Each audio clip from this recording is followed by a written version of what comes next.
wake up one morning and nothing feels right, nothing seems like it's going to go your way during the day, and I want you to just imagine what you would do in a scenario like that.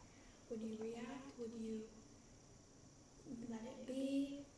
See how it plays out? Fight for the situation? Recently I had a friend come to me and say that they woke up one morning and nothing felt okay, but they couldn't figure out what it was until a couple days later. A couple days later they found out that there was a rumor being spread about them, that they had done something that was completely far from the truth. It ruined a lot of friendships, it ruined a lot of things for something that wasn't even remotely close to being a real situation. She kind of just gave up. She had nothing to say, there was nothing she could do. About 58% of kids admit that someone has said mean or hurtful things about them online. 4 out of 10 say it's happened more than once, and 53% of kids have admitted to saying something mean or hurtful to someone online, and a third of them have done it more than once.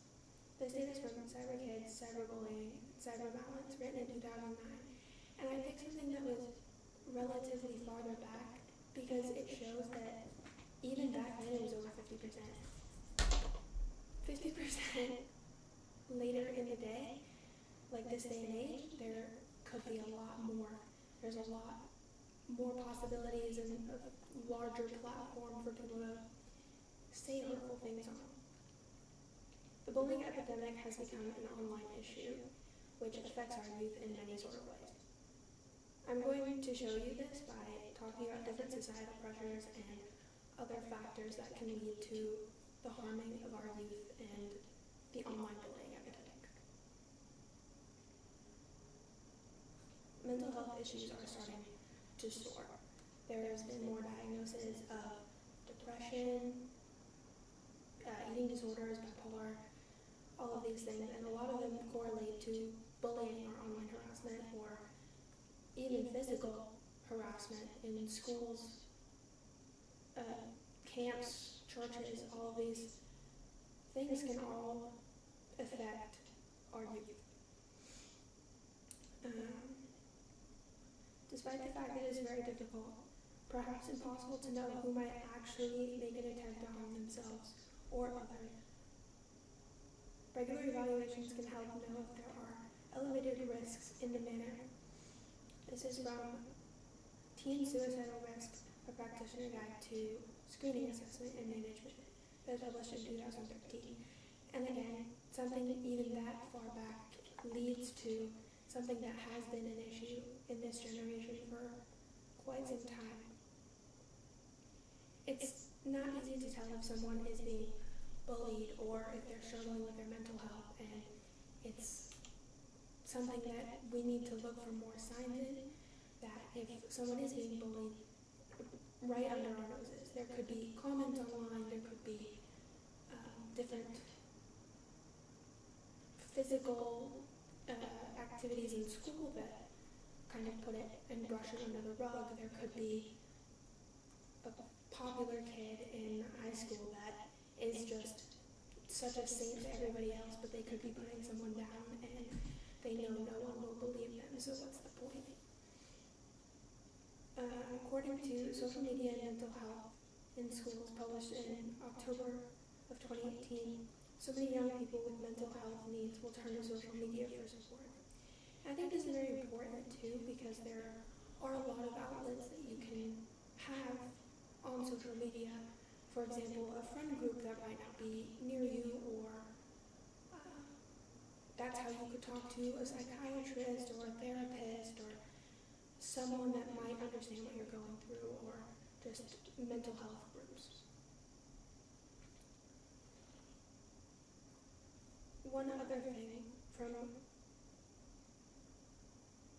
benefits of the social media as an outlet in young people and social media contemporary children's digital culture. In 2021, they state that students often look for a way out on social media because there is not as much for them in the real world. Cyberbullying doesn't only happen on social media. There's a lot of factors such as video game platforms, such as ones on your console or your computer itself. There are a lot of comments that get brushed under the rug because it's just an online game and people think that they can get away with it, but that doesn't mean it's not a serious issue that should be acknowledged.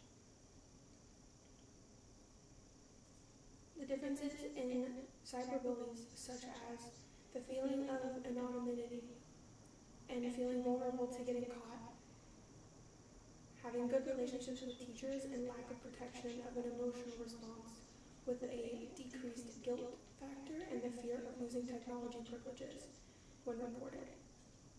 This is according to CyberKids, Cyberbullying, and Cyberbalances again.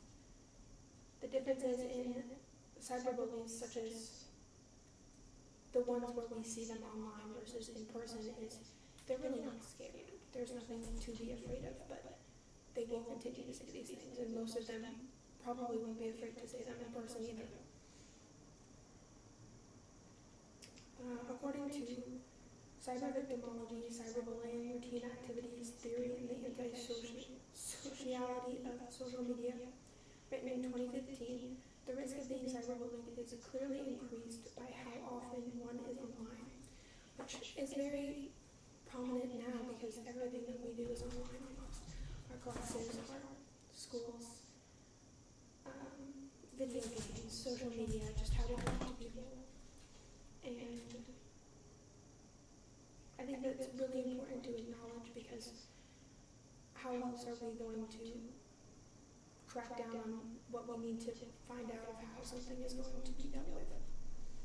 One other thing is that according to school bullying, new theories in context, researchers have adopted a definition of bullying as a form of individual aggression.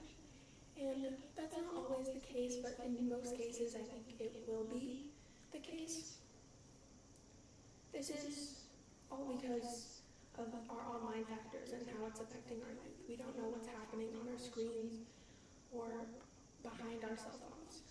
Parents really need to find a way to crack down and look and understand teachers, all of those people that surround us, our friends even. We need to find a way to care about our children and the youth of our generation.